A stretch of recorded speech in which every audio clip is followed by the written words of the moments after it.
Thomas Jefferson once said, "All tyranny needs to gain a foothold is for people of good conscience to remain silent." Don't remain silent.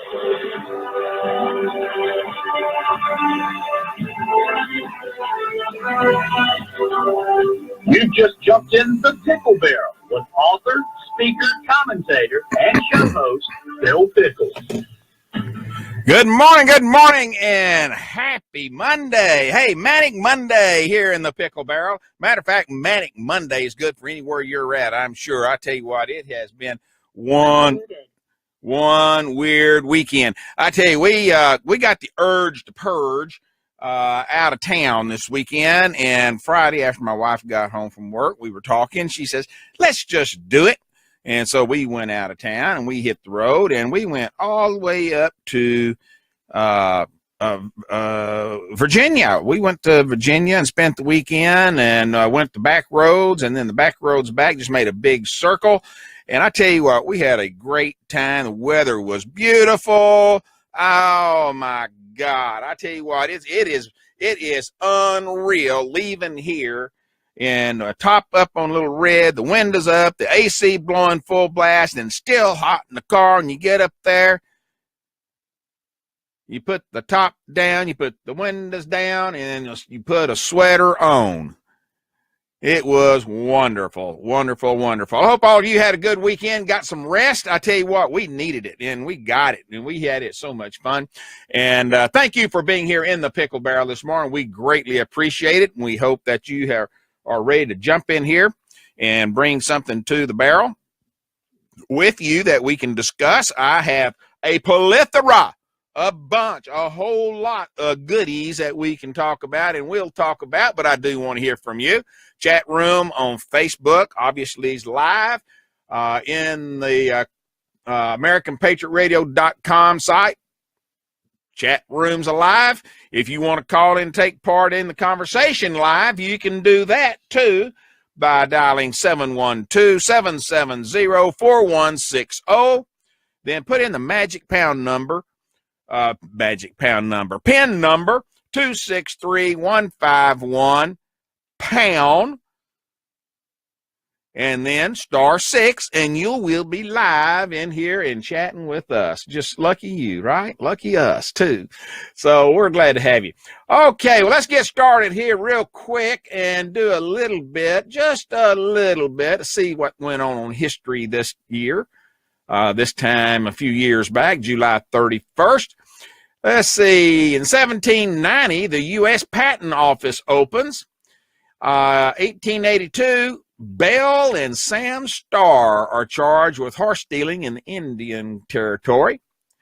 Former President Andrew Johnson died on this day in 1875. He was 66 years old, ripe old man for the day. 1891, Great Britain declares territories in South Africa up to the Congo to be within its sphere of influence. They lost that sphere of influence many years later. 1904, the Trans-Siberian Railroad connecting the Ural Mountains and the Russian's Pacific coast is completed. In 1932, Adolf Hitler's Nationalist Socialist German Workers' Party, Nazis, doubled its strength in legislative elections. Let's see here. Some more 1971, Apollo 15 astronauts take a drive on the moon in their Land Rover. When we were at the Houston Space Center a few weeks ago, got to go in there and got to go through one of the shuttles, and we saw the Land Rover there on display, a replica of it. And it was quite the ride, I'm sure. And let's see here, 1988, Sultan Halam ferry terminal capsized and killed 32 and injures more than 1,600. That's a massive accident, isn't it? And 2006, Fidel Castro temporarily, folks, it was temporary, it wasn't permanent. I got into this conversation with someone a couple of weeks ago, but Fidel Castro temporarily handed over the power to his brother, Raul Castro. Excuse me. And in 2007, after many years, the British Army's longest continual operation, Operation Banner, which lasted from 1969 to 2007, ends as the British troops withdraw from their neighbor, Northern Ireland. I tell you what, that was a long occupation, wasn't it? On this day, born on this day, July 31st, 1803, John Ericsson, naval engineer and inventor, developed the screw propeller. Where would we be now without that? 1816, George Henry Thomas, Union general during the American Civil War, was born. 1837, William Cantrell, Confederate raider during American Civil War. Let's see here. Milton Friedman, born in 1912, Nobel-winning economist. Whitney Young Jr., civil rights leader, executive director of the National Urban League, was born in 1921. And J.K. Rowling, author, Harry Potter series, was born on this year, day 1965. My God, 1965. You mean tell me I was a teenager before this person was born that wrote Harry Potter? Getting old, but having fun doing it. So those are some of the things that took place this day in history. Let's get started talking about some things that are with us today that we are looking at, and we hope that you will join us in the conversation. Okay, well, first of all, let me tell you that there are some things going on here in South Carolina I want to touch on real quick.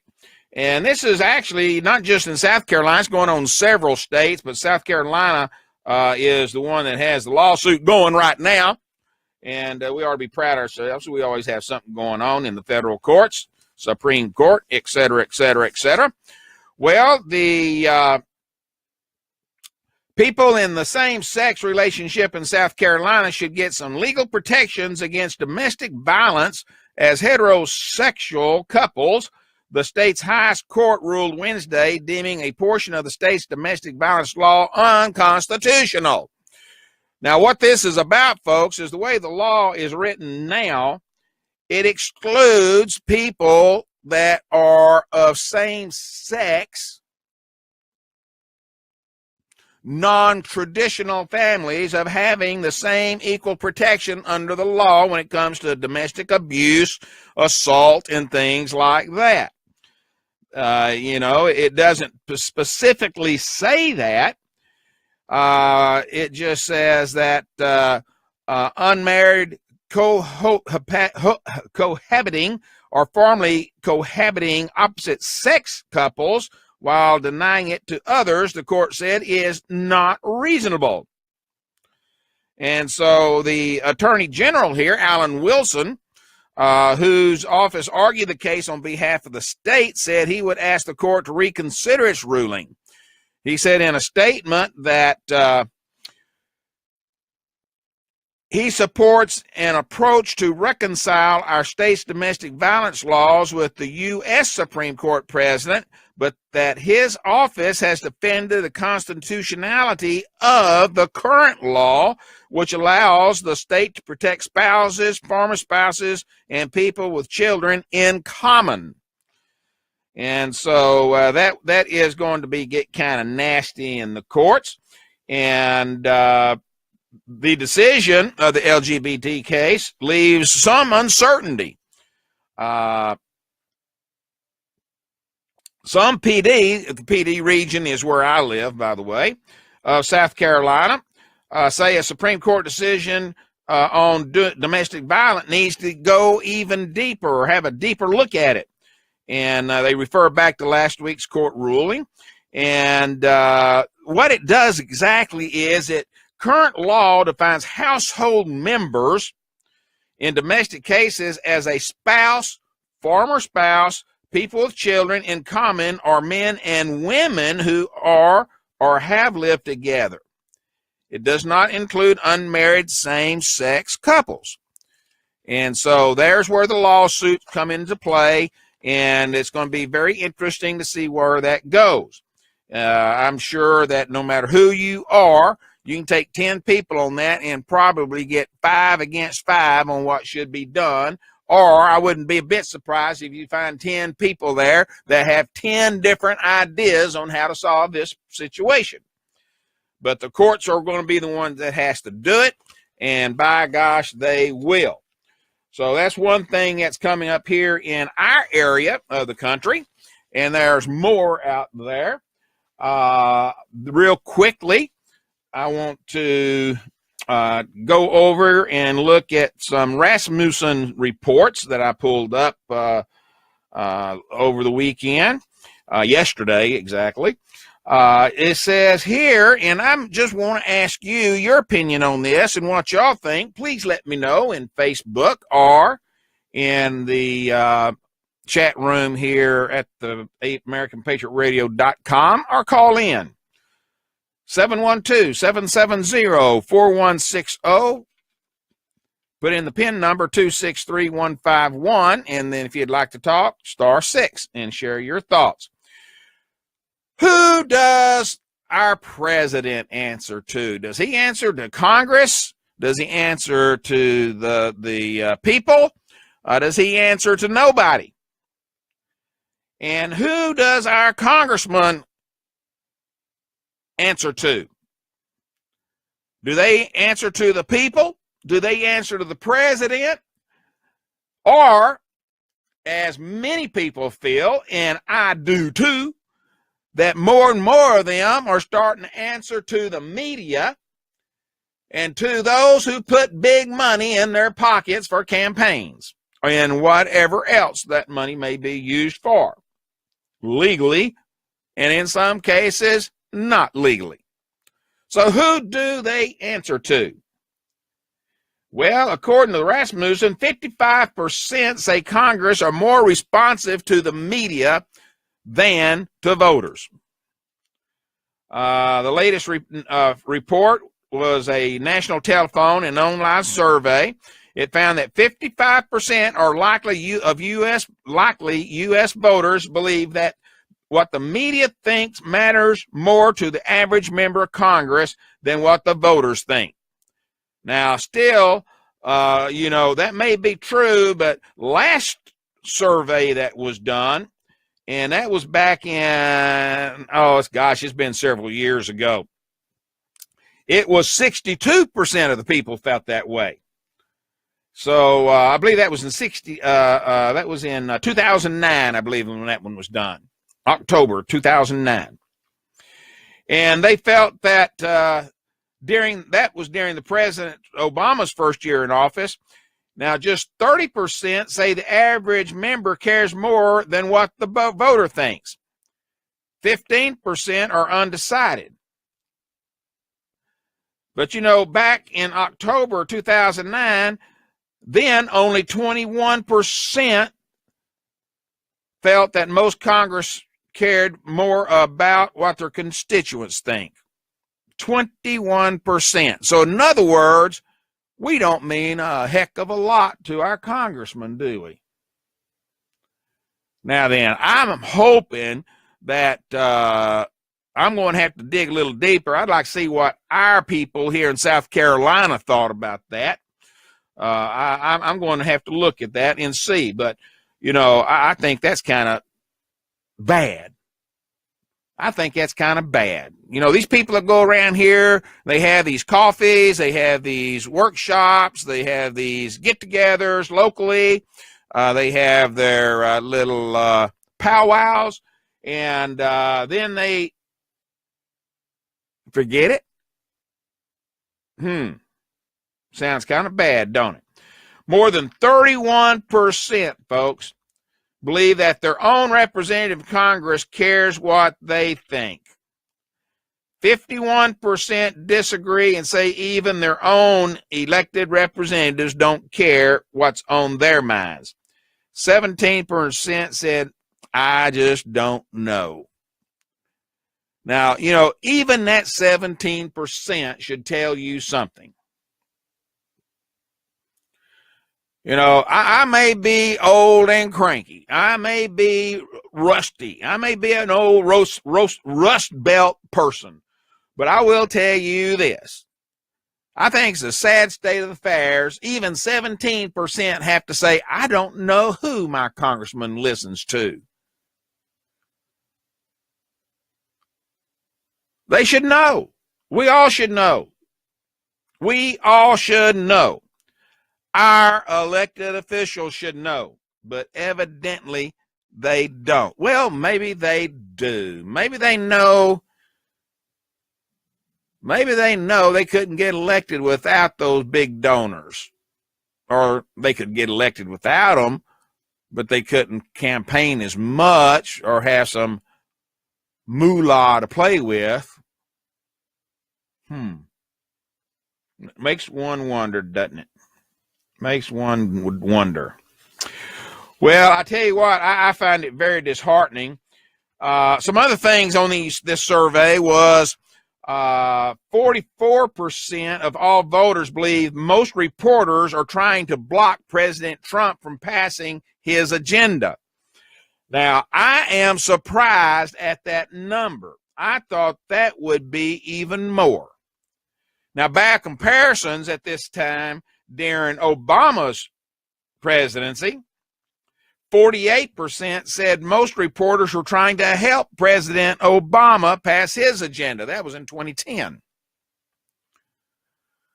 So, what does that tell you, my friends? Something we might already know, that there's a lot of the media out there that is not trying to support the president. There's no surprise. We all have known that since before he was even elected. Republicans traditionally, just for your information, are more suspicious of the media than Democrats. I wonder why.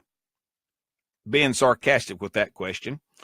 And that's clear again in the latest survey. While 62% of the GOP voters and 60% of voters not affiliated with either major political party think the average member of Congress cares more about what the media thinks, only 45% of Democrats/liberals felt that way. So they got more faith in the media than conservatives. Maybe that's because that's the way the media covers most things anymore. They don't cover it from a conservative angle. Matter of fact, it's hard to tell what angle they do cover it on. Are they covering the issues? Are they covering the president? Are they covering the issues and talking about the issues? Or are they covering it in a manner that it slants against the president? Good question. Good question. Well, they say that most people under 40 are nearly twice as likely as their elders to believe most of Congress do care what their voters think. Those under 40 believe that Congress members really care what we think. Now, that says a whole lot about that older generation, the baby boomers that are now up in the years. Why is it we would be more likely not to believe that our people are listening to us? Smarter. Smarter. Good morning, Brian. See there? You're not my age and you figured that out. Congratulations. How are you doing in Pennsylvania? I'm doing good. Good, good, good. Those are some interesting polls you have there. It's just a shock to me. Again, I said this before, but I can't believe in such a short period of time that the left wing has turned into essentially a bunch of brown shirts.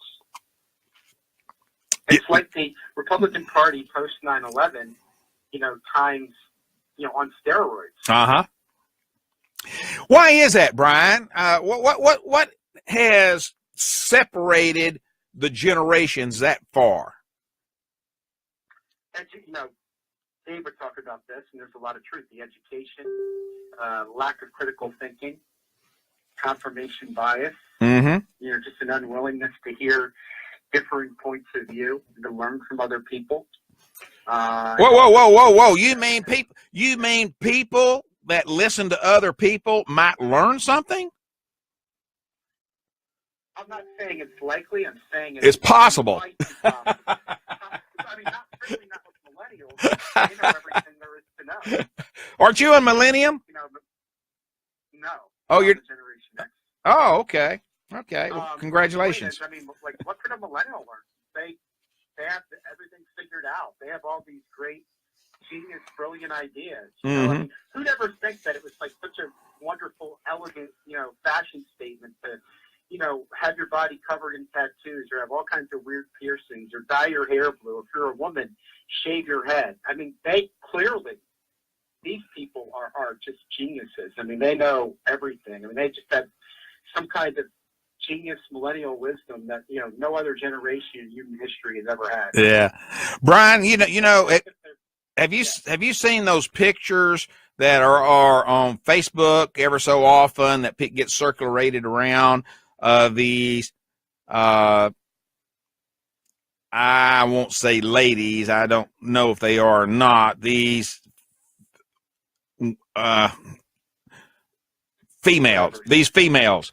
That all of the skin that you can see, including their entire face, their shaved head, ears, everywhere, is solid tattoos with these metal studs and hooks and all that stuff through their nose and their lips and their ears and all of that. I tell you what, makes you hot, don't it?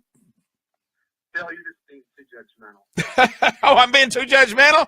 Okay. That's like my favorite, millennial,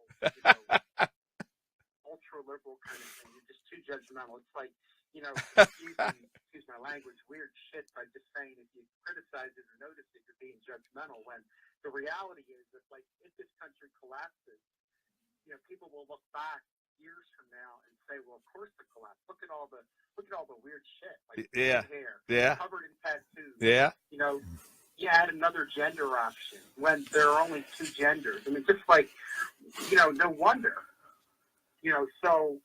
But yeah, I mean, apparently, from what I've learned from being around them, is that they have just a wisdom and knowledge that, nobody else has ever possessed in human history. Because they clearly know how to build a great country. Yeah. I had a young lady. Yeah. I had a young lady about, it's been 5 or 6 months ago now. We were talking, we was at one of the local eateries and she was a waitress. Actually, she was working in the bar area. And she had mentioned that she was interviewing for some jobs a couple of weeks earlier. And we were up there having dinner, and she was still there. And I asked her, I said, well, how's the job search going? She said, well, it's not going too well. I've had 3 people tell me that their dress policy does not allow exposed tattoos. Well, her arms were just like those I were talking about. And she had the little teardrop tattoos, 3 teardrops under one eye. And she had those, what are those things called in your ear that's got the hole in them and they're real big?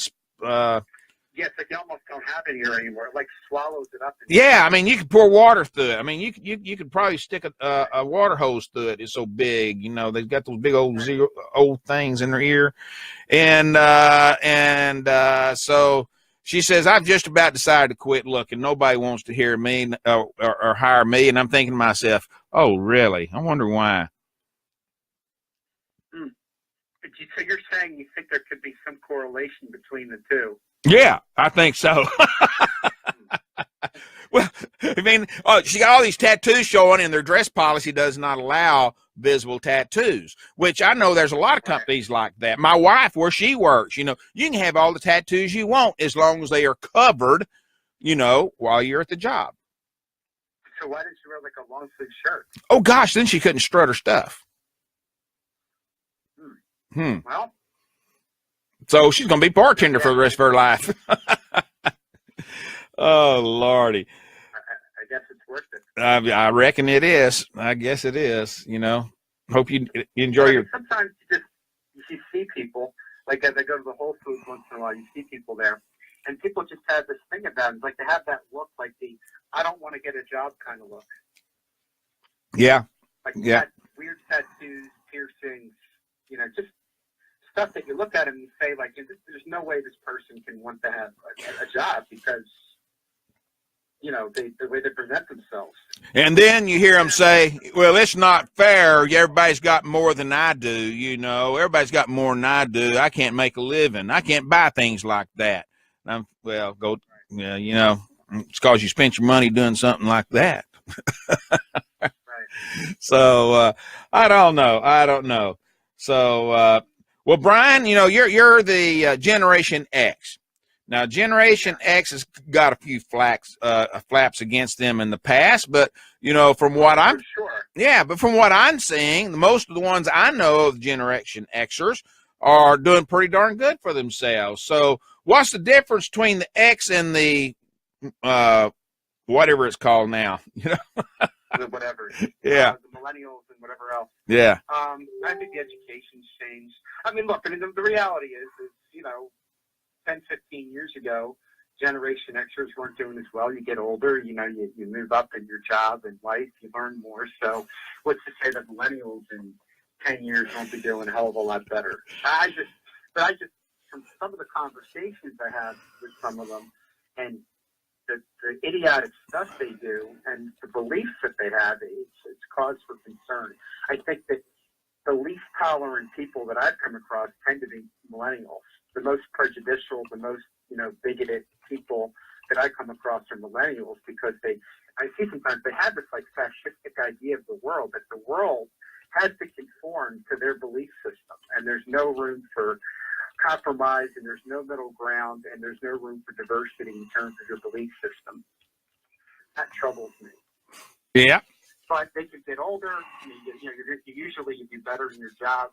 You learn more. You grow up more from your early 20s to your late 20s and 30s. So I think it remains to be seen. But I think the returns so far aren't so great. And hey, by the way, you know, my generation, the Gen Xers, it was the boomerang generation was the Gen Xers, where you had kids going to college, and after college, because of debt and because of the jobs, because of whatever else, you had a lot of Gen Xers coming home and staying home for years and years. Yeah. So, yeah. You know, it's not like the Gen Xers have been perfect either, but it's... well, you know, Brian, you know, we have a son. He's Gen X.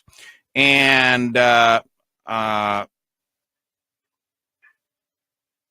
wait a minute. I'm confused again here now. You're what, Gen X or millennial? Gen X. Gen X. Okay, Gen X. What? That's the... Okay, he's Gen X. And he didn't do too good in school. And we said, okay, look, we're going to help you out. But what you're going to have to do, you're going to have to move in, and you're going to have to go to school. We'll help you there. Local, not where you're at now, and totally two states away. And you're going to have a B average on your grades if we're going to help you. He agreed. Right. He agreed. Now, this kid, The only thing he made A's in or B's in prior to coming home was in athletics, football, and partying. Those are the only two things he knew what to do. He graduated from Francis Marion University with a 3.82 average. And about a month ago, he got his master's degree, and he is administration, student affairs at a big school in Sarasota, Florida. Couldn't be more proud of him. All he had to have was I can do it, I want to do it, and a little determination and a little bit of encouragement from his parents. Right. And, but the key there, again, was he had to want to. And I don't know how many kids out there right now really understand that they have to want to survive, to make it ahead, and they've got to work at it to get ahead. It's not going to be handed to them on a platter.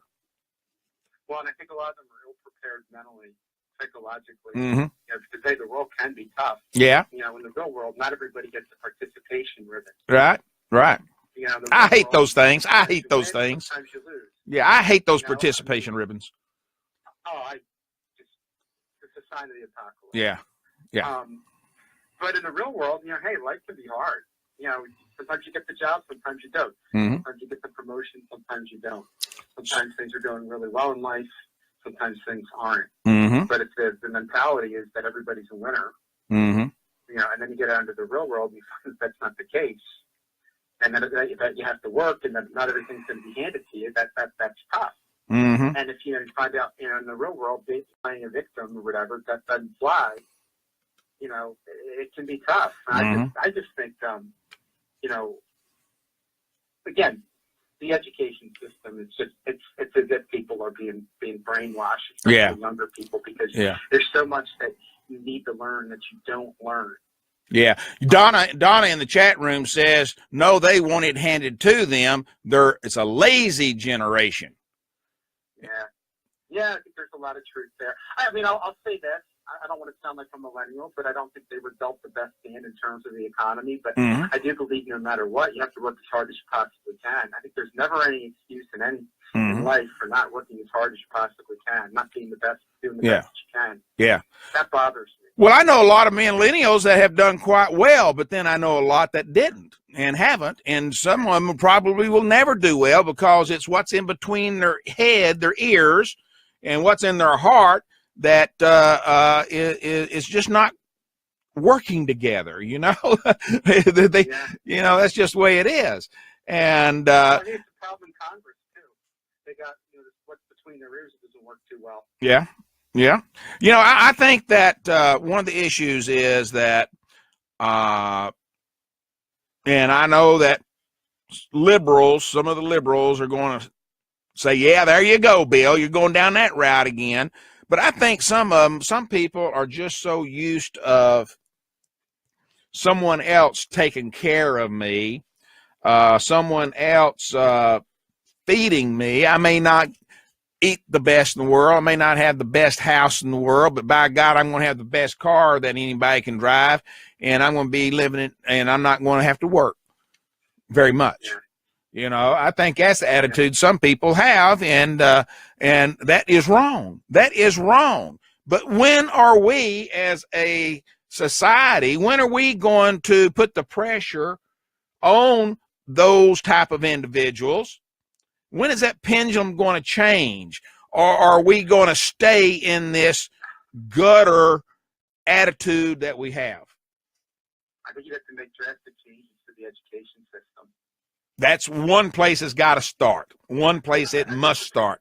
I think the parents are the most important thing. And I think that, again, my glass half full kind of part is, I think, in the end, if you have a strong economy and,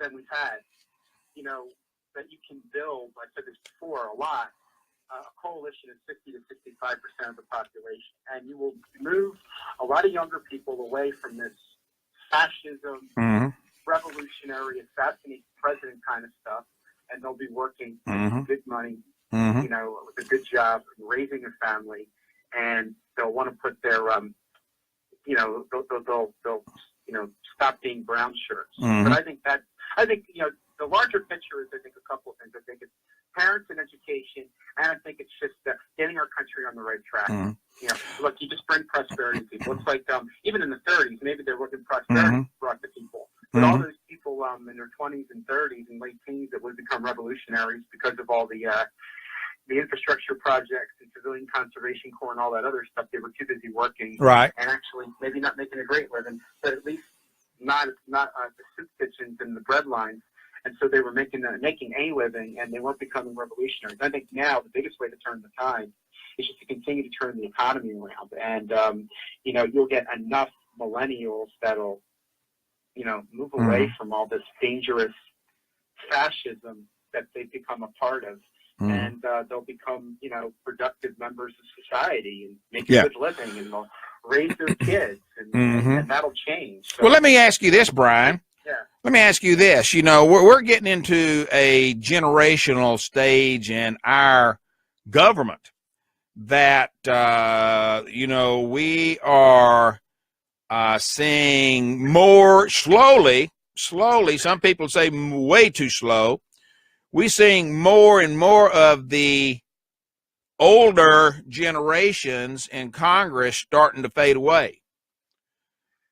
And we're getting the newer generations in there, you know, different ideas, different thoughts, different work ethics, different take on the liberalism, conservatism, centrist, you know, that the new centrist movement seems to be taking a matter of fact, I'm trying to get in touch with the leader of the South Carolina centrist movement, see if he'll come in here and talk with us.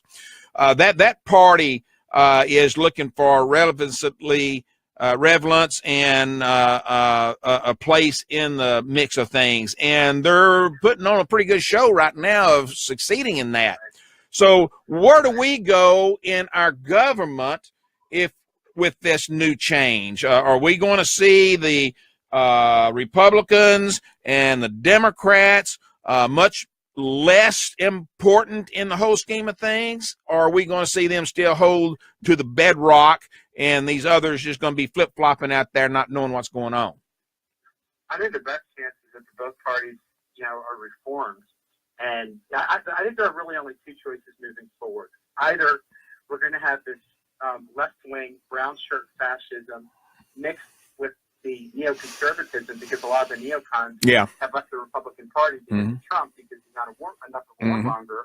And you're either going to have that, and that's going to be the predominant thinking in both parties, which it really is already, or you're going to have the not libertarianism, you know, not Reagan conservatism in the Republican Party, but the populist nationalist foreign policy realism. It's not going to be, if you're a libertarian, you're not going to be satisfied because it's not going to be as free market enough, but you'll get 80% of what you want. But I think it's either populism or it's going to be, you know, that fascism, globalization, you know, global fascism and neoconservatism. So in essence, I think the best chance is not a third party, which I don't see, or a centrist movement, because a lot of times centrist movements are too establishment. They're wishy-washy people that are a little wonkish, and they talk about process reforms, but not bread and butter issues. And they shy, like, you know, and more than likely a centrist movement is going to be pro-globalization, pro-free trade, you know. Well, you just went down my list of questions and comments that I was going to have for this guy. I'm going to have to invite you to be co-host that day or something, you know. I'd be curious. You know, maybe I'll be wrong, but I know they tried one of these things before. And, you know, I don't look at myself as a hardcore conservative. I think we should maintain Social Security and Medicare. Yeah. But the point is that a lot of times with the centrist movements, you know, sometimes you either have to build a bridge or not build a bridge. You can't build half the bridge. And, you know, sometimes you have to make difficult decisions where, you know, not everybody's going to like you. And centrists seem to be these wishy-washy, middle-of-the-road people that, you know, don't really take a strong stand on difficult issues and tend to side with the establishment. I think they have like a third-wave movement 6 or 7 years ago. And then when I started reading about the issues they were talking about, it was like almost a waste of time, and it had no chance of gaining real traction, Right. because there was no populism. Again, the way moving forward, we're either going to continue with globalization and everything else it's brought, or there's going to be a real populism. And that's what Trump brings to the table. And that's the only two choices moving forward. Okay. The Republican Party in the long run, it's Reagan conservatism isn't going to do it. Libertarianism isn't going to do it. Neoconservatism isn't going to do it. It's either they're going to become more populist, more nationalist and foreign policy realists, or they're going to become more irrelevant. Okay. All right. Well, I want to bring some specifics to this and get your opinion. And anybody else that wants to jump in here on this, please feel free to do so, whether it's in the chat rooms or call in or whatever. You know, right now,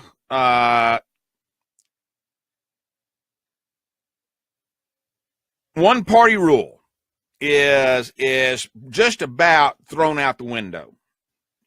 I think that the Democrats, I think the Republicans both have some very deep issues within their party. And I think that they have a very serious, deep issue with communicating to their political leaders in D.C., Senate, House, and President. All three of those. I think we have some serious issues with working and communicating with them. And I think that, President Trump, let's just go ahead and say right now, he ended the week's polls at his lowest point, 41%. Okay. Right. John McCain. Okay. Now we're going to go from there to the Senate. John McCain, right. Late Thursday, killed for all means and purpose the changes to Obamacare. Not by himself, but he certainly was a major player in that game. GOP voters overwhelmingly support repealing and replacing health care law. That's been said over and over and over and over again. And Trump is, well, he's just echoing, if you want to call it that, or replaying or reverbing, whatever you want to call it, the same call. However, you got a Senate that just keeps failing to deliver on that demand. I'm not saying it's good or bad. I'm just telling you how the thing is working. It's just what it is. It is what it is. And I think most Republicans, once again, say GOP members of Congress have lost touch with the party voters. And you're seeing that some of the Democrats are starting to see that same issue. So this draining the swamp deal, this promise of draining the swamp, first I think they got to find the plug. And so far, I don't think they found that plug so they can drain that swamp. Yeah. Do you? Well, no. I mean, I think the swamp creatures are fighting tooth and nail to preserve the status quo. I think personally last week, I think what's happened with health care has been bad, especially because a guy like McCain ran for his re-election on repealing Obamacare, so he lied. Uh-huh. But the thing that happened, I thought it was far worse, were these sanctions with Iran, Russia, and North Korea. Passed the Senate 98-2, and I think all but a handful of people in Congress voted for these sanctions as well.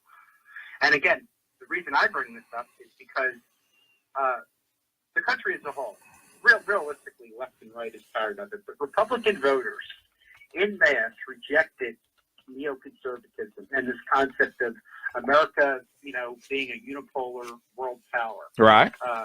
Republicans have really rejected it. And this is, another, in a long line of actions that,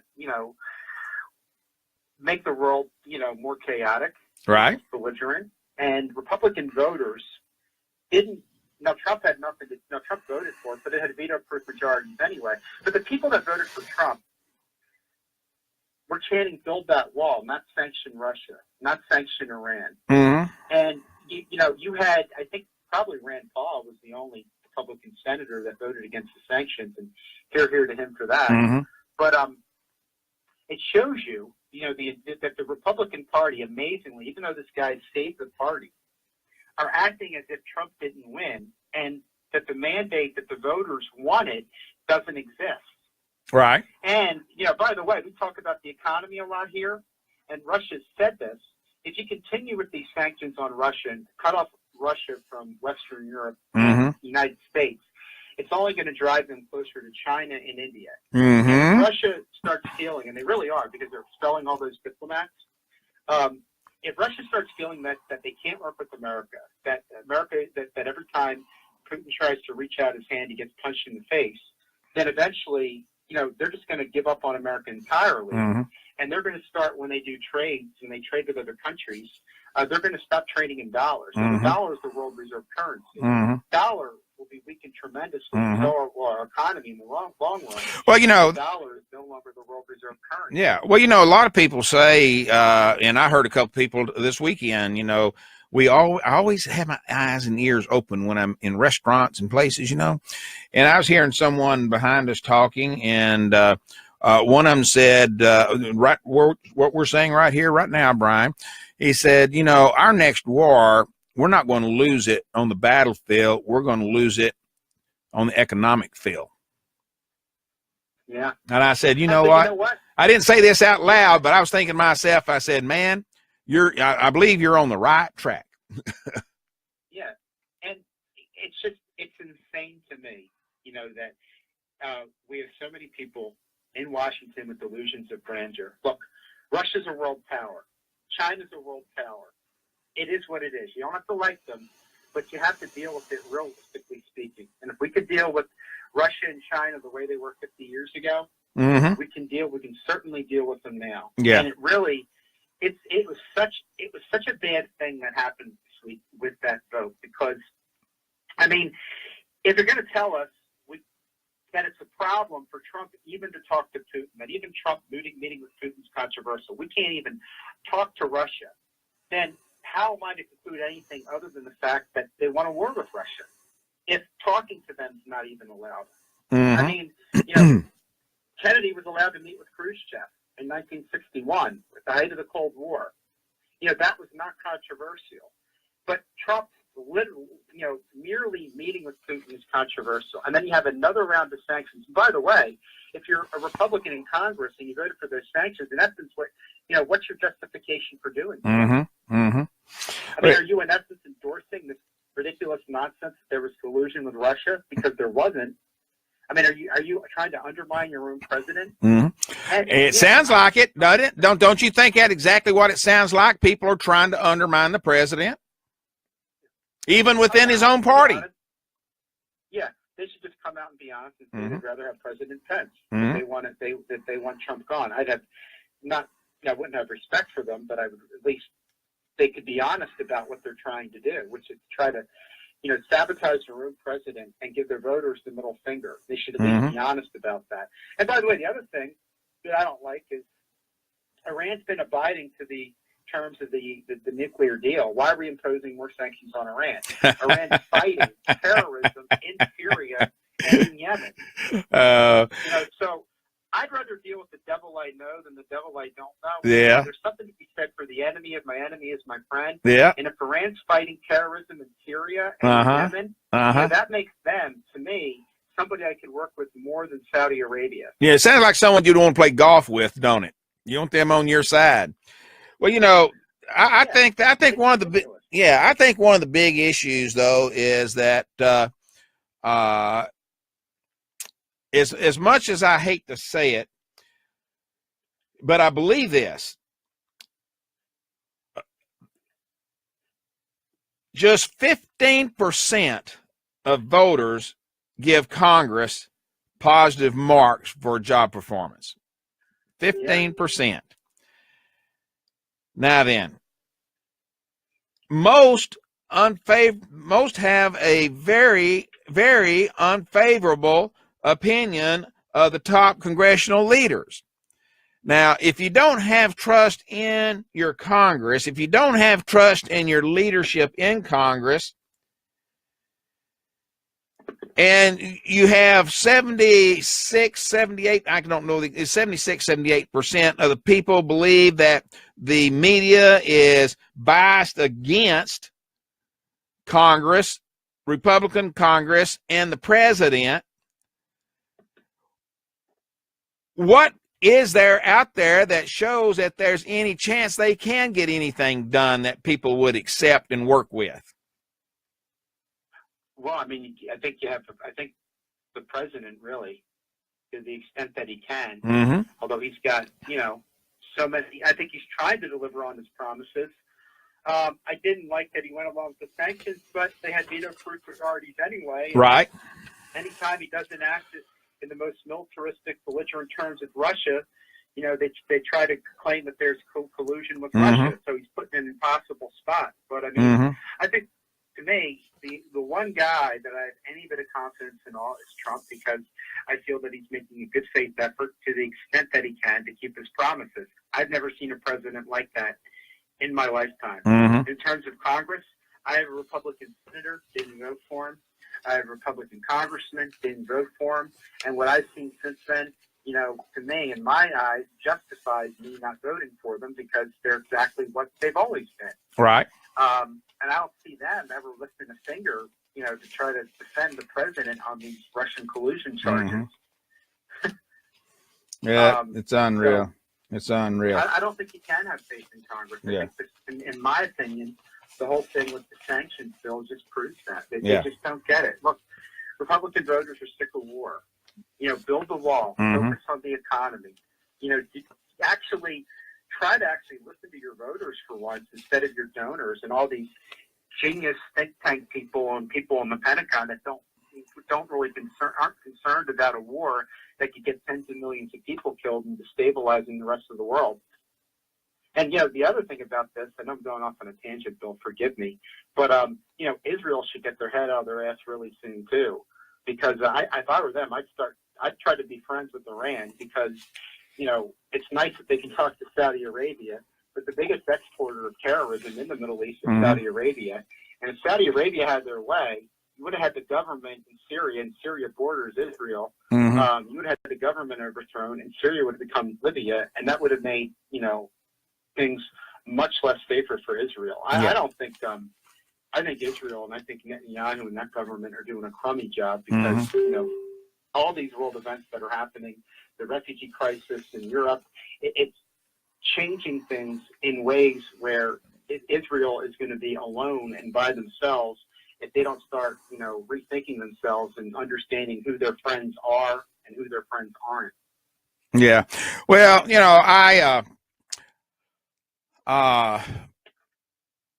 I think one of the big issues we have right now is that we have this big gap. Matter of fact, we have this Grand Canyon gap between the president and Congress. I think that is one of the big issues. I think right now that I think the president is a man without a Congress.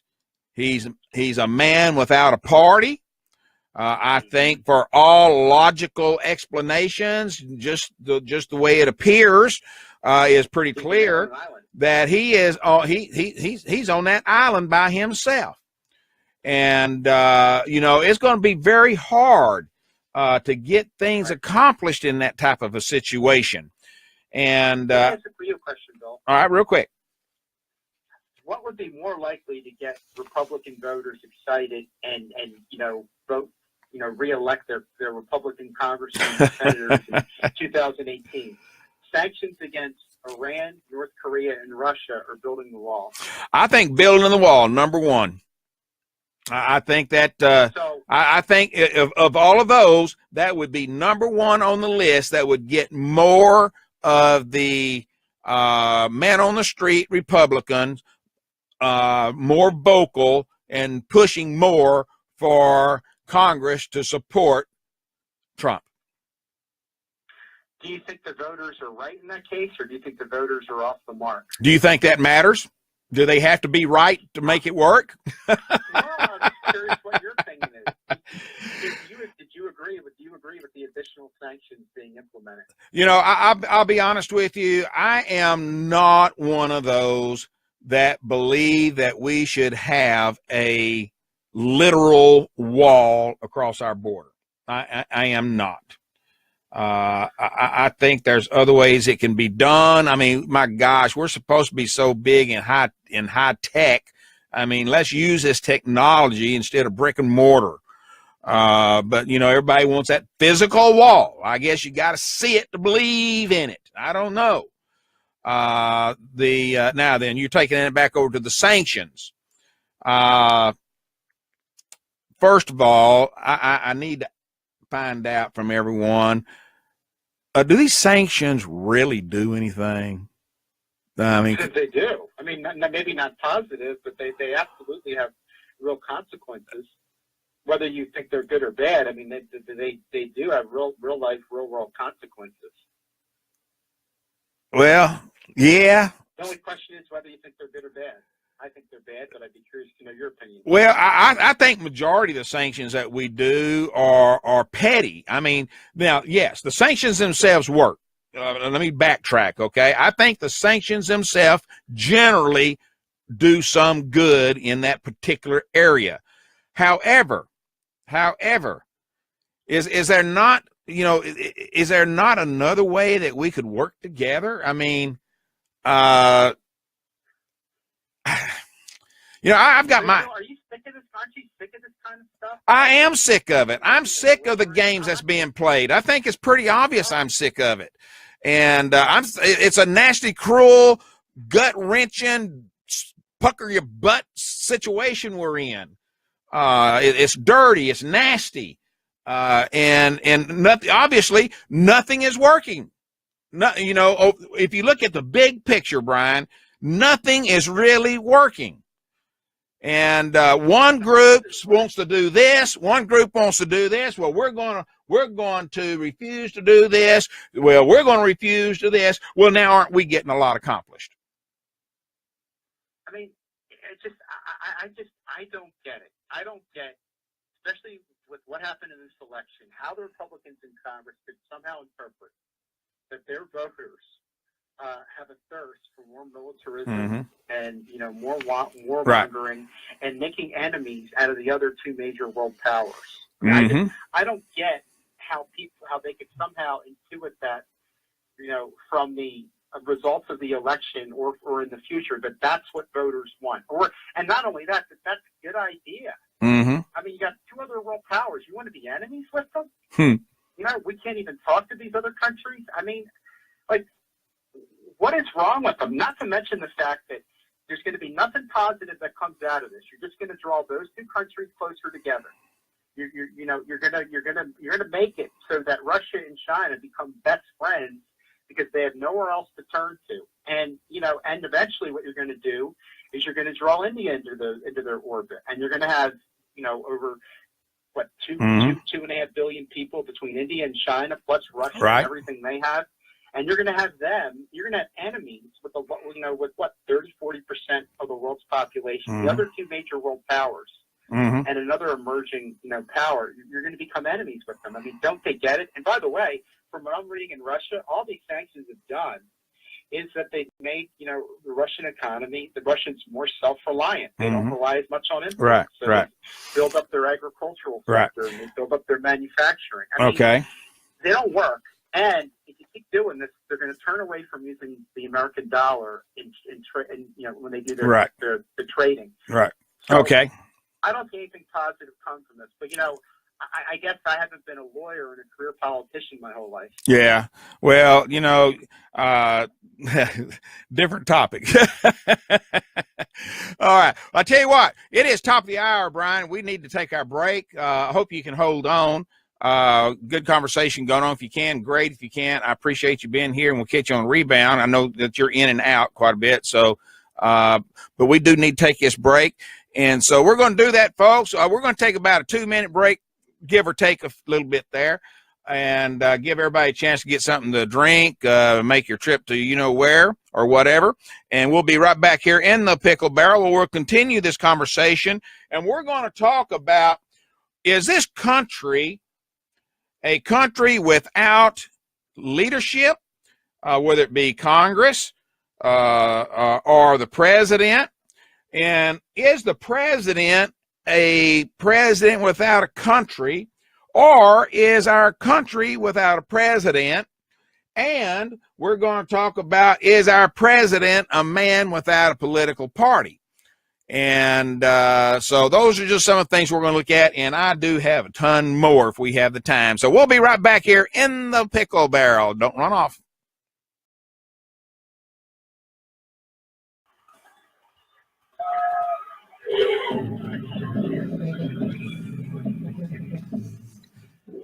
Welcome back. You're in the Pickle Barrel with Bill Pickle.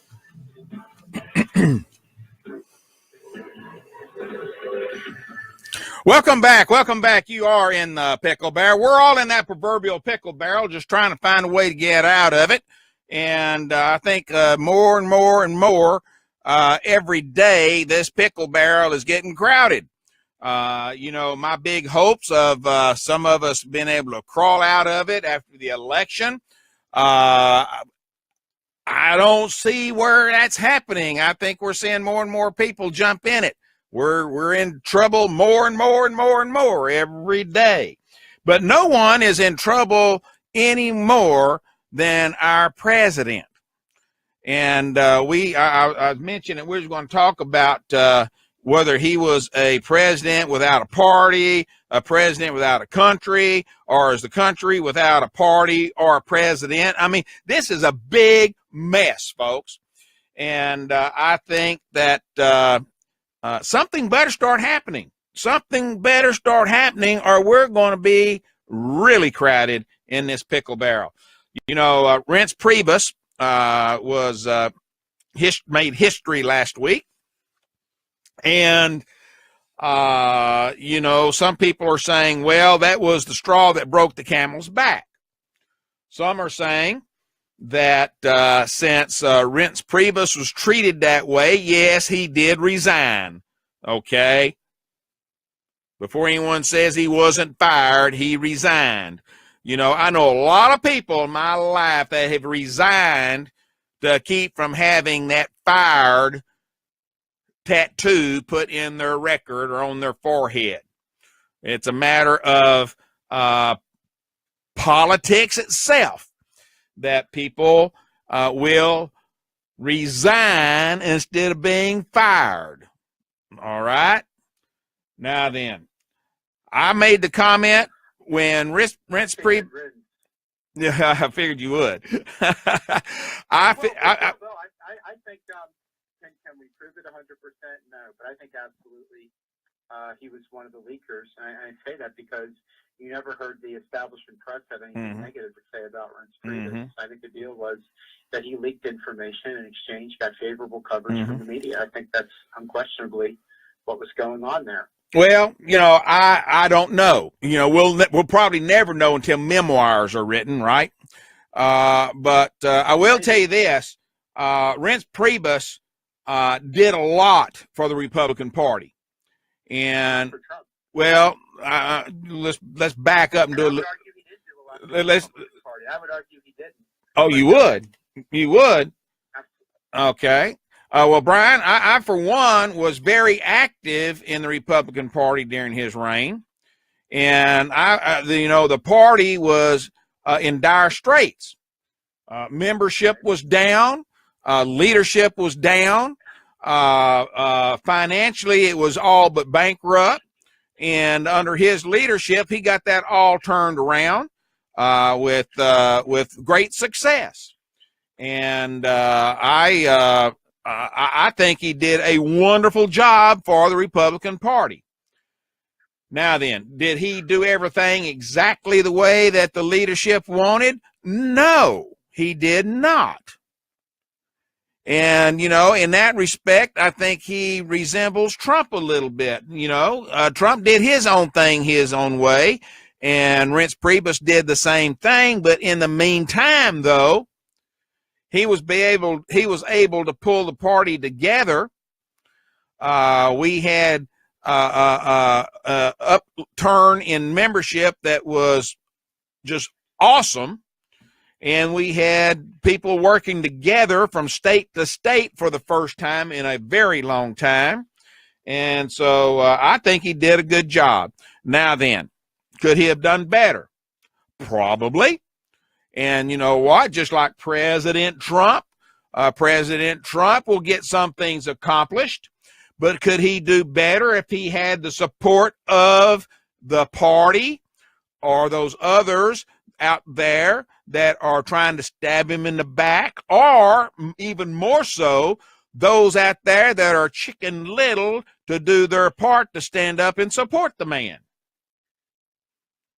And I think that's where a lot of the issue is, that we have some people out there that are so concerned about their own future in politics that they're not supporting the president of the United States.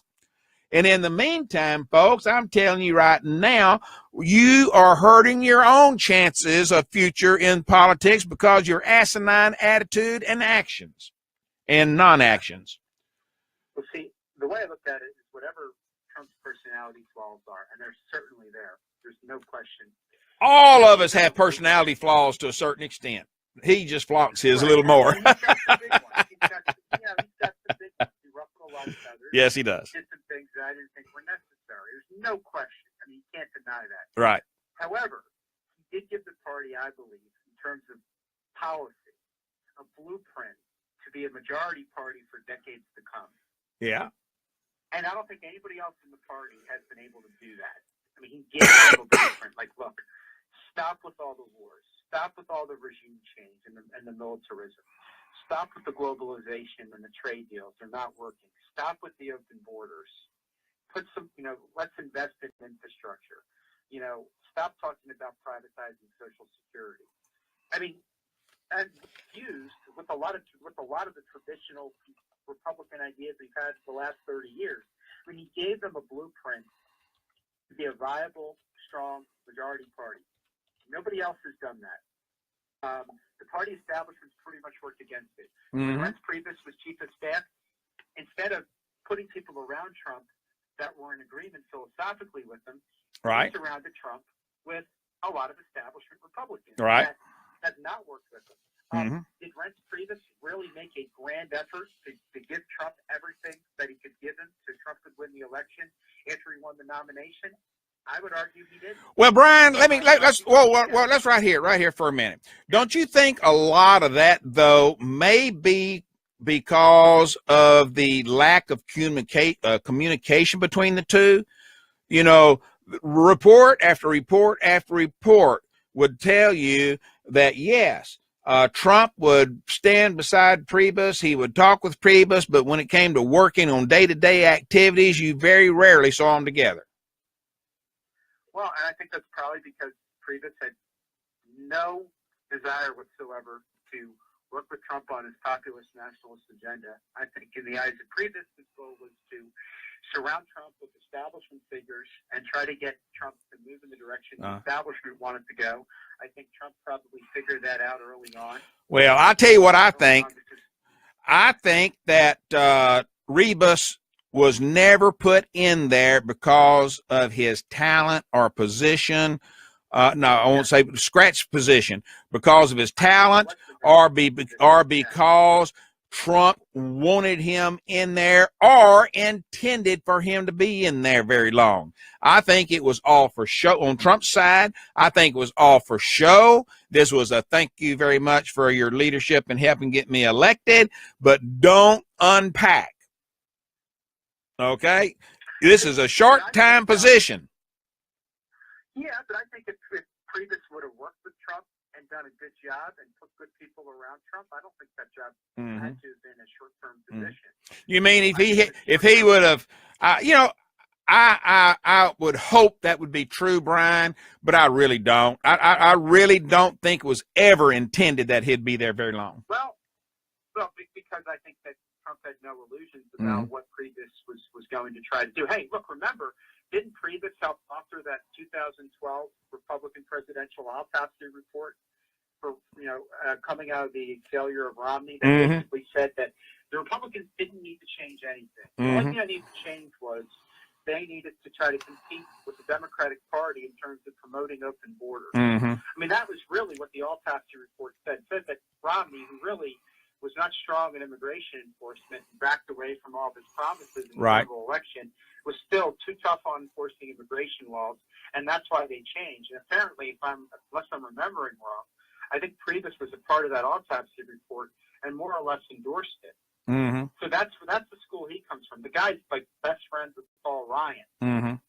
So you have people that are philosophically at odds. Mm-hmm. I think, what Trump tried to do after the election was bring these establishment people in the hopes that, if you make them your friend, they're no longer your enemy, and that they would work with him, because I think he was under the misguided, although well-intentioned delusion that in the end, people want to see the country move forward in a positive direction. But what he came to find out, which is that, you can't work with these establishment Mm-hmm. people, because they're not interested in working with you. They're not interested in moving the country forward in a positive direction. Mm-hmm. They have a view of the world that they're not going to change, and the only thing they're going to try to do is try to get you to change. Mm-hmm. And so Trump tried to work with them and collaborate with them, and he's found that gradually he can't work with them. He's finding out the same thing with McMaster.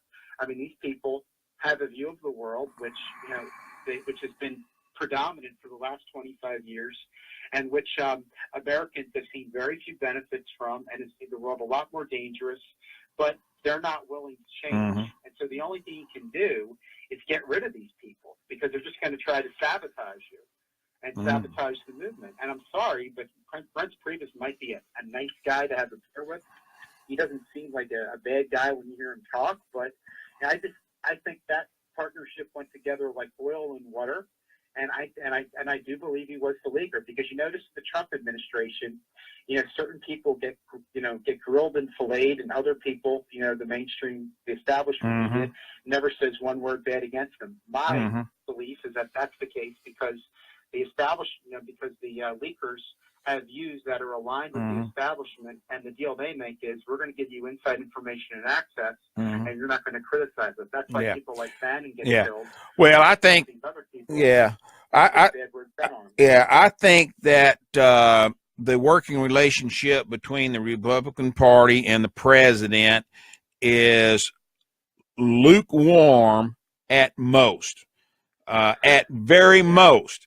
And in all aspects, and, forgive me, my GOPers, you're not going to like it, but I'm going to say it.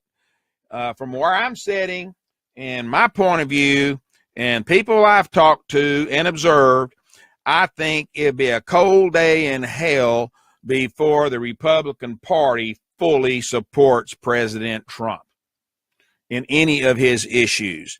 I think that the party leadership in Congress, I think they have, as a whole, no desire to work with him. I think it's obvious. They really don't have any desire to work with him. And I think Ryan is it's very obvious he doesn't. And I think that we're in some very hard times if we're going to get the support that we need to get anything done in Congress, because the president and the leadership will not work together.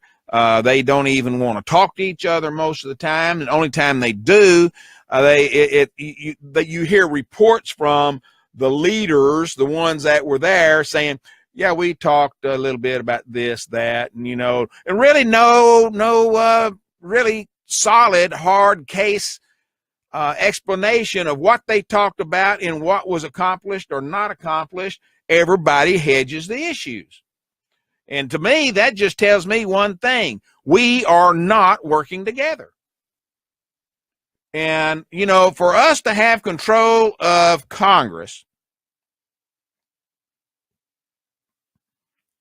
and not be able to get anything done is an insult to the voters, the citizens of this country, and they should be ashamed of themselves! Exclamation mark. Personal opinion. Do you think they will, Brian? You think they'll start working together? Brian dropped off. I could tell. Yeah. Morning, Dave. How are you? Good morning. Good. Well, all right, folks. Well, I'll tell you, I really don't. I just don't see Congress congealing and working together. And Dave, you're here. Have you seen any indication that that's going to take place? No, I doubt it. The next thing they're going to screw around with is the tax reform thing, and they already screwed that up. Well, they can screw it up more, believe me. They already screwed it up. Yeah. Well, I think the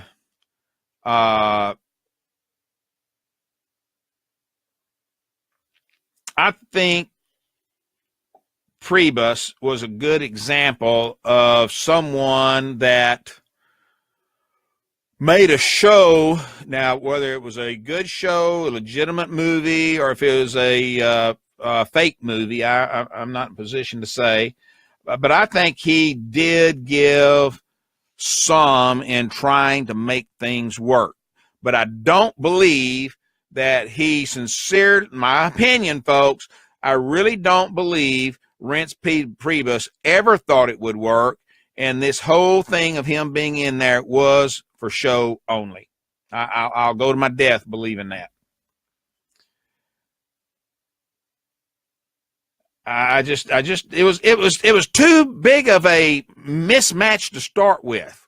I mean, come on, let's face it. It just was not a couple made in heaven, believe me. And it was a marriage that was due to be divorced or annulled, one or the other. But it just wasn't there. And I just don't see it happening. I'm sorry. I just don't see it happening. And I think that I will tell you this, though. And I hope I'm wrong. But I don't believe I am. I think with Reince Priebus out of the picture, I don't think you're going to see Congress, the Republican Congress members, and probably not the Senate, going out of their way to work with President Trump at all. And folks, that is a sad state of affairs. Now, if that doesn't take place, Dave, what will Trump have to do to get anything accomplished?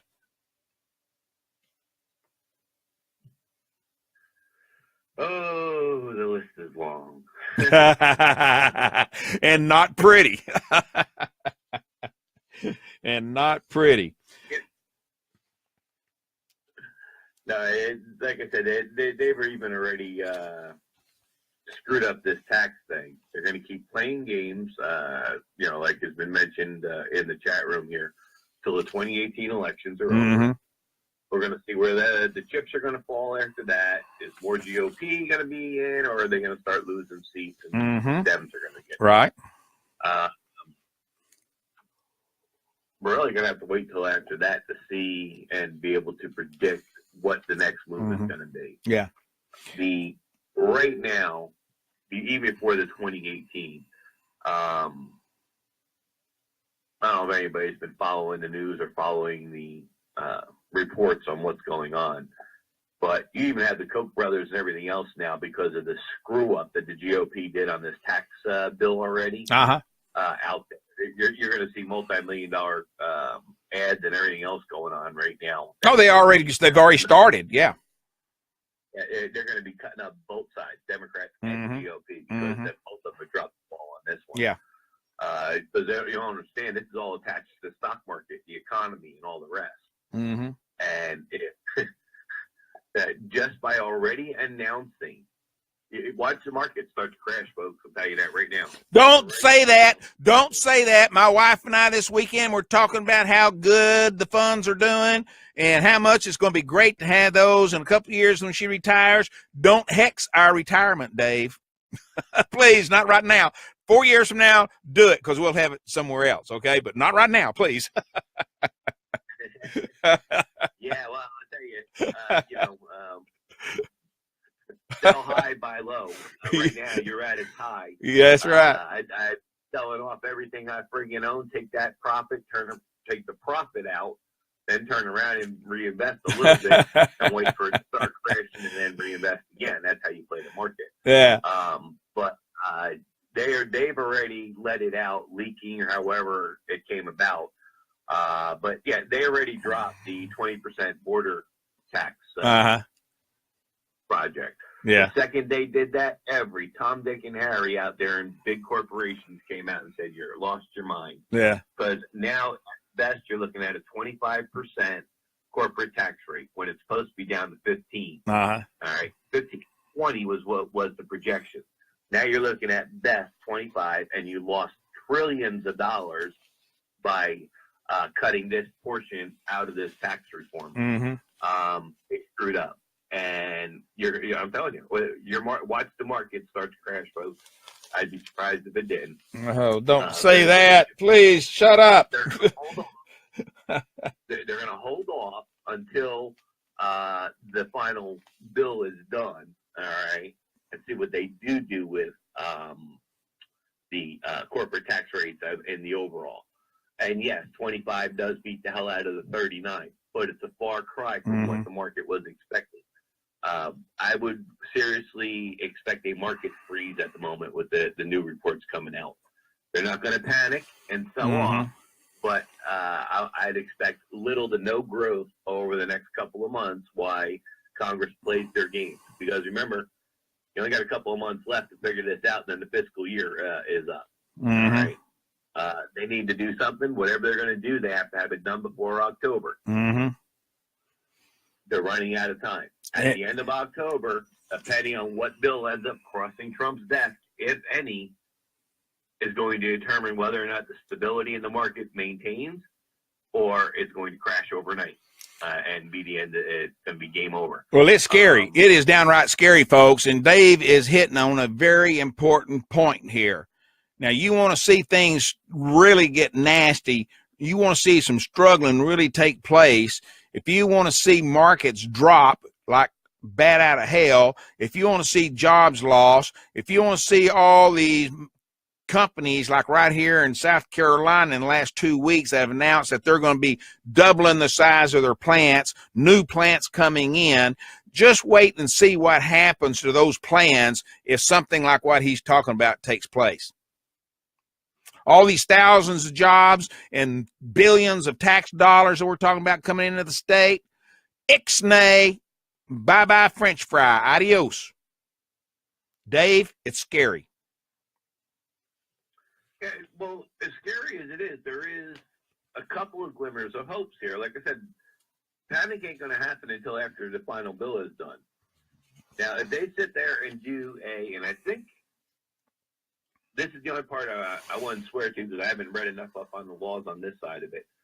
I believe that Trump and just the Treasury Department can do this even without Congress. And what I'm talking about is they can do a one-time amnesty for bringing the money back into the U.S. So in other words, you got all these corporations with trillions upon trillions of dollars offshore right now. Right. Dave, I heard somebody talking about that on one of the, I can't remember which talk show it was. I heard someone talking about that, and I did hear something about a one-time amnesty. Yeah, now if they do something like that to bring the cash flow in, that will offset that 25. Neil says he's heard the number is 22. Which is good. It's not bad. So if they'll give the amnesty for all that's offshore money, a one-time amnesty, you do it. You got 6 months to bring it all in, or whatever it is. Get your money all back. Bring all your money in without having to worry about the tax man issue, and get that money flowed back into the economy. You're going to see the stock market will maintain stable and actually continue to grow. Right. Even at the 20 to 25% marking on the corporate side, depending on what they do with everybody else. obviously, as well. Because remember, you still got the middle class and everybody else involved Right. in this as well, but not as to a large of a degree. It's just a matter of the perception at that point, you know. But the corporate issue, when they took this out for the 20% border tax issue, when they removed that from the bill to make Democrats or whoever happy, they really screwed up, because they even hurt the Democratic Party when they did that. Democrats hurt themselves, which ain't a big deal. I like when they hurt themselves, but you have a lot of major corporations that are diehard Democrats that are now all of a sudden, yo, you messed up big time. And you're going to see a lot of money flowing right now to get this fixed, because that is one way of leveling this playing field. We cannot continue with the unfair, the uneven game plan that's in place now. We lose way too much dollars with the way the taxes are, and the import tax, export taxing, the trade deficit is just, the deficit is too out of whack, and that has to be adjusted. And the best way to adjust that is by the border tax, and they knocked it out already. So they already took that off the off the chessboard there, if you will. And that was not a very smart move. They really screwed up. Whoever did that, whoever came up with that one, they screwed up big time. Yeah. So we'll see. But they got a couple of months to figure it out. Right now, they're away. Everybody's saying they're going to, focus on this tax bill now and get this done. Like I said, they got till October, I believe. We'll see where the chips lie after, after Congress gets done with all their committees and nonsense that they're going to do. Until we finally get something put together. But I know that. I'm sorry. It's going to be rocky for a little bit. I know that Tom Rice has been on this program several times, my congressman from the district I live in, and I know that he has, I think it's 8 different community events scheduled while he's home, making the rounds, addressing people and all that, and he's got some telephone town hall sessions set up, so he's going to be making rounds while he's here, and I'm going to try to make a few of those myself and see what happens. Matter of fact, I might try to one day follow him around and maybe record some of this stuff and just play it back on the show so everybody can hear firsthand what's being asked and his comments and all that kind of stuff. So I'm going to see if I can't do that. Time and his schedule, and mine working together, might be able to do at least one, I hope. But anyway, well, okay. I believe that going back to the going back to the resignation of Priebus, I do think that right now would be an excellent time for Trump to jumpstart, for lack of a better term, his agenda. I think that this would be an opportune time to try to put some extra octane in his gasoline tank. And I'm hoping that's exactly what he'll do. I think that there are some things that he's really going to have to watch, though. I think his new communications director is, he's a younger Trump in some aspects. I should put it this way. And I think he's going to be a rough person to work with. But at the same time, sounds like that's what they want. I think that he had a bad start with his vulgarity to begin with. And I think that, he got slapped on the hand by the public and the media with that. I think that Trump for the last few weeks has been getting beat up pretty bad with his bad talk about Sessions. I wish and I hope that he will back off on that. But you know what? I've been wishing and hoping for him backing off on a lot of stuff he does on Twitter, but he's still doing it. I think that Senate Republicans, and I'm trying to summarize this real quick. I think the Senate Republicans need to work harder on working together and work harder to pass some legislation that hasn't been passed that would have overhauled our health care situation. I don't think that's a dead issue yet. I hope they get their act together and come back with something that would be beneficial and passable. I think that those are just some of the things that they're going to have to work on when they get, as they come back in. I just don't have the confidence, though, that it's going to take place. I think a lot of these conservatives are going to be taking some heat when they get home. I think that there's going to be a lot of discussions. That's one reason I want to go with Tom Rice to some of these events he's going to be doing. I want to be there and hear for myself exactly what is being said and how it's being said and who is saying it. You know, the last big event I went with to Tom Rice was here in Florence, my hometown, and it was standing room only. There's as many people outside as there was inside, and it was probably 50-50 as far as GOPers and the liberals, demos and other liberals. It was probably 50-50. And I was really proud of him and the way he handled everything, and the fact that about half of the group was outside, could not get into the facility. There was just nowhere to put them. And fire department was one of the ones that said, hey, shut the door. You can't get any more in here, and for safety reasons. And he went out and addressed all of them the same amount of time outside as he did with those inside. And he did a very good job there. And I hope that he will concentrate on doing just as good a job talking to everyone when he makes his rounds here this next week. We'll see. But I will tell you, I think it's very clear some Republicans simply were not afraid of breaking with a weakened president. And right now he is weakened because of all the things that are going on. I'm sorry, you Trump lovers, but I believe he is in a precarious situation right now.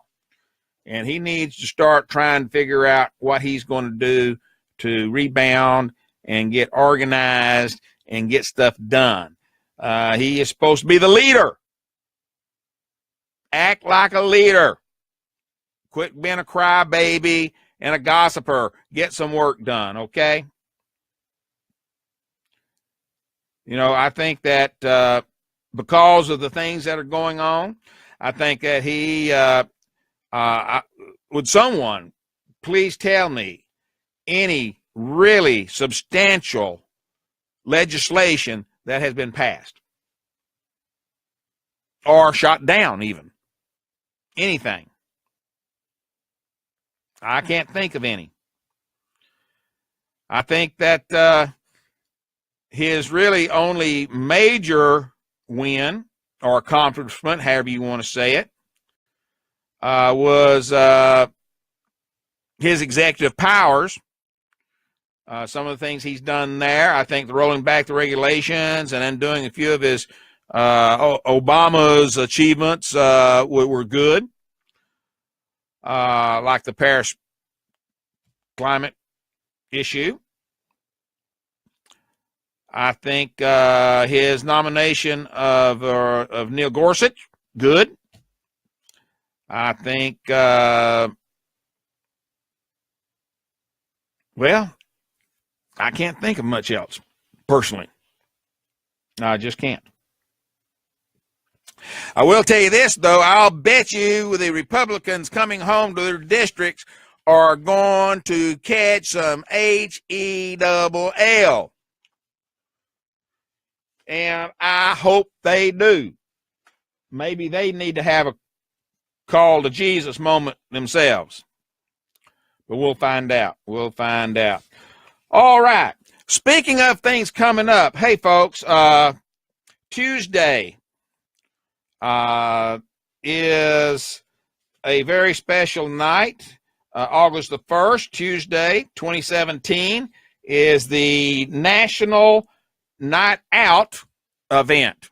As you know, the National Night Out event is an annual community building campaign that promotes police and community partnerships and neighborhood camaraderie to make all of our living much better and safer. So tomorrow, Tuesday, the 1st, is National Night Out. And all 50 states do this, and the territories and Canadian cities and military bases all over, except Texas. Texas celebrates it on the first Tuesday in October. Don't ask me why. You know, Texas, I'm Texan. We just like to do things our way, do things a little different. And so they're going to do theirs on October, first Tuesday. I know right here in Florence, our hometown, where I'm at now, we're going to have a special event celebrating this year at the Leatherman Senior Citizen at Freedom, Florence. The doors will open at 4 p.m. and the program will start at 6 p.m. This is according to the Florence County Sheriff's Department's release. It is a great event. Major Mike Nunn, who, by the way, is a retired attorney and was on the plane that crashed in the Hudson River, by the way. He's quite famous for that, I guess. And he was shown in the movie at the end of it. And they were showing the people that were actually on the plane during the credits. He was shown in there. So anyway, this year's event at the Freedom Florence, there's going to be free hamburgers, hot dogs, snow cones, popcorn, soft drinks. There'll be some awards presented to Florence youth and adults who are making a difference in their community. There will be door prizes. And he said, we are honored this year to have the guest speaker, Chief Mark A. Kill of the South Carolina State Law Enforcement Division, SLED, our state police. And so if you're interested in doing that or being a corporate sponsor, get in touch with Sergeant Priscilla Zimmerman at 843-319-4393 or email her at pzimmerman@FCSO, which is Florence County Sheriff's Office, .org. And looking forward to that event. I'm sure it's going to be very, very good. Very, very good.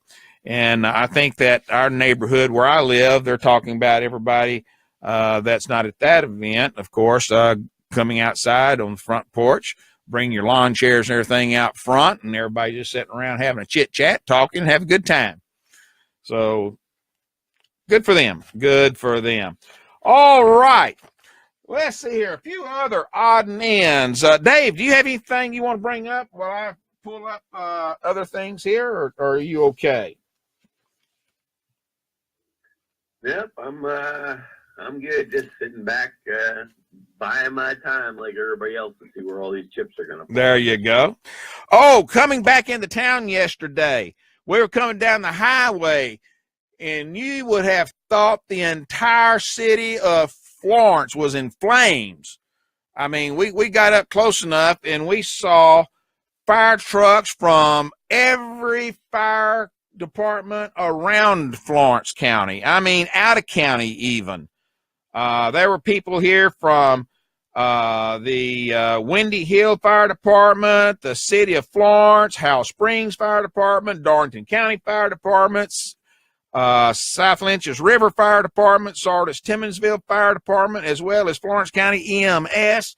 And what it was, a hotel caught fire over here right next to I-95, and you could not see nothing. There was so much smoke, flames. I mean, it was terrible. There was over 300 people in the hotel. They got them all out, no injuries. And they of course, they're trying to figure out now what caused the fire. And but the first call came in at 2:28. And when they arrived, the call went out for all area help, get over here. And now this hotel is an older hotel, and it's actually probably, I don't know this for sure, but it'd be close, I think, having more permanent residents in that hotel than they do actual travelers that stay there. But, you know, those people are now homeless. Several of them are now homeless. And so that's going to be a predicament. But they said that the fire was, the flames were real high. Of course, you know, it's hot and dry here right now. And they sure could have used some of that rain we've had over the last month yesterday. But anyway, I'm going to go by there and cast my eyes on it myself here after the show and see what goes on from there. Let's see, chat room. I hear it clicking. Let's see. We'll make them miss the early bird specials at the restaurants. Yeah. Dow is falling up. Dow is falling up. Okay. Another 75 points higher. Another new record. Bring it on. Susan, retirement fund getting better, girl. Dave, keep your mouth shut. Don't drive it down, okay? Leave it alone. So, all right. Let's see. Someone sent me a message last night about the omnibus bill, what's going on. And, you know, we were talking. First of all, let me say, you know, the first responsibility of this country is our security. Okay? That's our security, number one. This week, the House will take up appropriations package for national security priorities. It will include a package for national security priorities. It will include military construction, veterans, energy, water, and the legislative branch. Okay. There are a list of things that I think you should be looking at and see what's going on. I jotted down my ideas, and then I looked some things up, and some of them were mine, and I added some that weren't on my list. But just kind of give you an idea of some of the things that you may be seeing. One, will it fully fund, and looking at it on paper right now, it does, fully fund President Trump's 2018, fiscal year 2018, $1.6 billion request for a wall along our southern border. Well, there you go. Okay. Another one, it gives our service members a much deserved pay raise. Matter of fact, I believe I read somewhere on one of the papers out of state that it was going to be the largest pay raise in 8 years to our military members. Okay. It also takes the next step in efforts to rebuild our military with substantial increases for the Department of Defense. I hope it goes to rebuilding and not foo-fooed away. It will pay for updated equipment and weapons so that our men and women serving abroad are fully equipped and prepared for whatever evolving events that might threaten their area, including modern warfare and defense. One of the other things in it is it will fund military infrastructure so that our service members can be safe and prepared. That's a quote unquote I saw in one article. It will also take care of our vets by providing the highest level of funding ever for the Department of Veteran Affairs. Now then, as you know and I know, just because you fund it doesn't mean that money's going to be used the way it should be. Hopefully there's some checks and balances there and things like that will take place. Fletcher says most privates families live on food stamps. You know, that's a shame, but you know that's true. Fletch, that is true. I've got a friend of ours who has a son, and they were talking about that one day, and I overheard the conversation, and I found that a sad state of affairs. Sad state of affairs. You know, when I was in, I could have got food stamps. I could have got assistance, but I didn't. I just could not. I'm sorry. I just could not get. I couldn't do it. I don't know why. I should have, I guess, but I couldn't. Anyway. One of the other things, it has a program to deter and defend against attacks by increasing funds for Department of Energy's nuclear weapons program. I think there's also in there, it authorizes EPA, Environmental Protection Agency, to withdraw from the Obama administration's disastrous waters of the U.S. WOTUS rule, WOTUS, WOTUS rule. And it also increases funding for the Capitol Police, who I guess you have to say it, you know, it is a tough job, I guess, protecting members of Congress, their staff, and visitors in our nation's capital. This will increase the security at the Capitol and at home in our districts. So that's another thing's going on.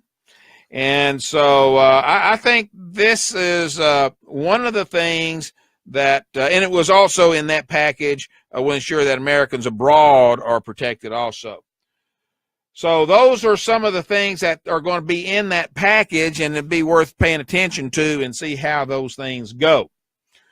All right, let's see here. Maybe instead of paying fry cooks more than our military, we need priority checks. There you go. There you go. Okay, let's see, here's a question message sent me here. Will the White House and Senate pass health bill now or else? Will they pass it now or else? Well, I tell you what, if they don't pass it now, heaven knows what else will come. I think Mick Mulvaney, also from South Carolina, I think Mick Mulvaney will do his best to get it passed. You know, to make things work. I think that it's time for them to move on and get something done. And Neil says, I don't want them to. I want them to wait till bills come in October. Okay. I think that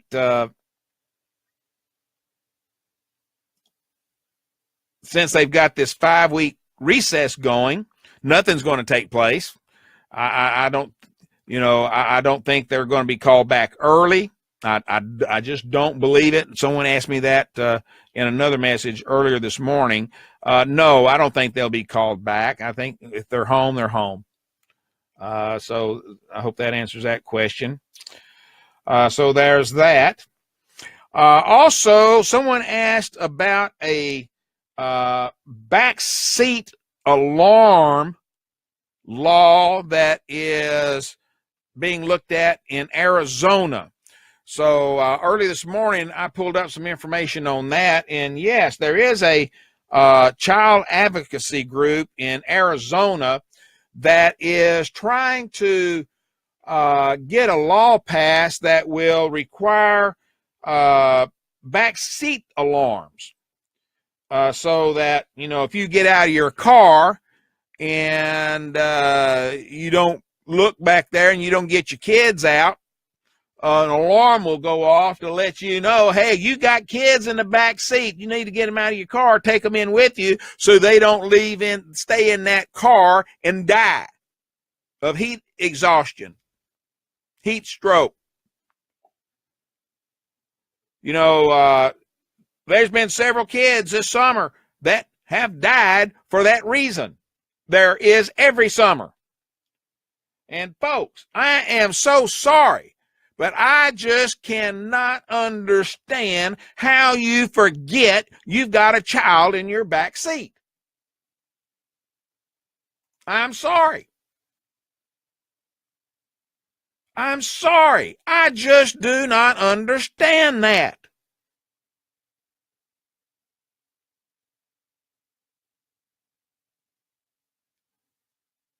I don't. But a proposed new law would require car makers to build alarms for back seats. It's really being pushed by child advocates who say it will prevent kids from dying in hot cars. And so there is a bill like that, and there is technology for those alarms already. As a matter of fact, I think there are some people that's already using those of some sort as we talk. And okay, in the chat room, the child may be sleeping. You normally don't have children. Can't see it happening a lot, but does. Yeah, it does. And I actually last summer called the police because I was at the world's best or most famous department store, Walmart, and in that car, in child seats, in the back seat, were two children. And it was hot. I mean, to tell you, it was hot outside. Heat index that day was supposed to be like 114 or something like that. It was in the teens. So 13, 14, whatever, it's hot. And that sun shining on that car through those windshields and windows was hot. So I did call the police. And I stood there until they got there. The mama come walking out about the same time the police car pulled up. Did she get a scolding? Oh, my word, she got a scolding. Good for her. I was only in for 10 minutes. Wrong. I stood there for 15 minutes and I had my wrench in my hand. I was going to bust that window. I probably should have, but, I didn't know what the right thing to do or not. So I was watching them very close. Anyway, so I think it's a crying shame you got to have a law like this to start with. Again, this is one of those things that whatever happened to parental judgment, you don't forget you got two kids sitting in car seats. How can you forget that? How can you? I don't accept it. I don't accept it. I don't accept it. But anyway, there are laws like that are being worked on to get them passed. And, God help us. It's a shame we got to have them. But if it saves a life, what do you say? What do you say? Okay. Also, This is news breaking.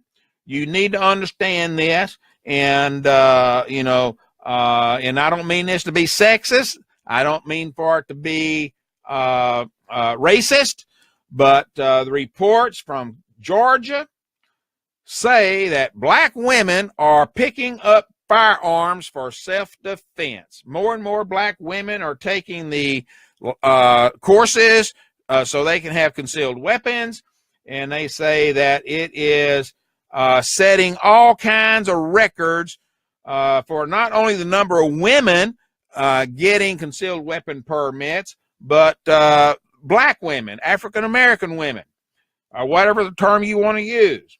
I don't like African American. I don't like Irish American. I don't like Scottish American. We're all American.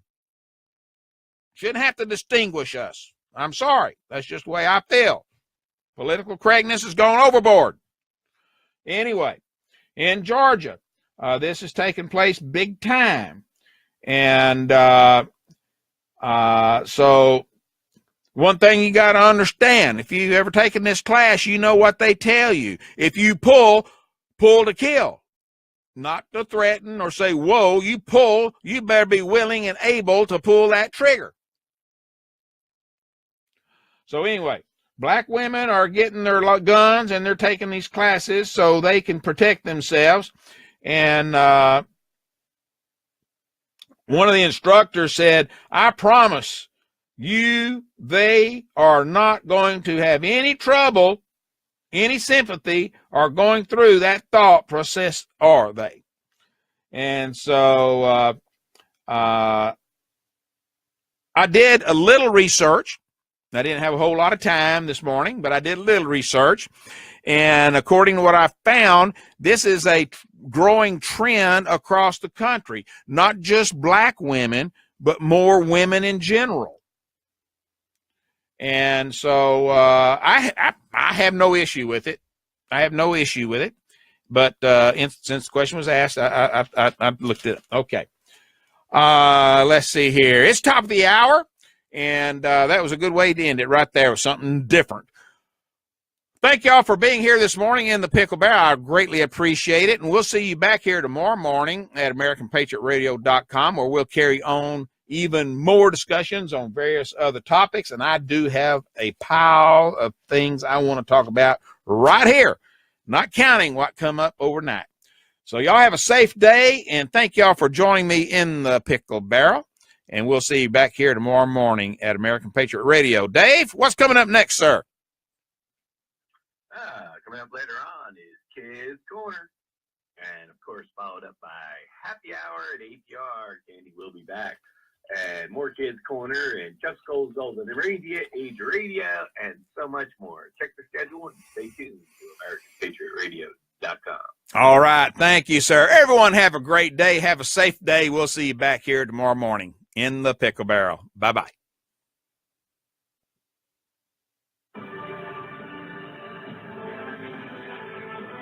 Thanks for joining us. You've been Have a good in the Pickle Barrel with author, speaker, commentator, and show host Bill Pickle. Thank you, folks. Bye-bye.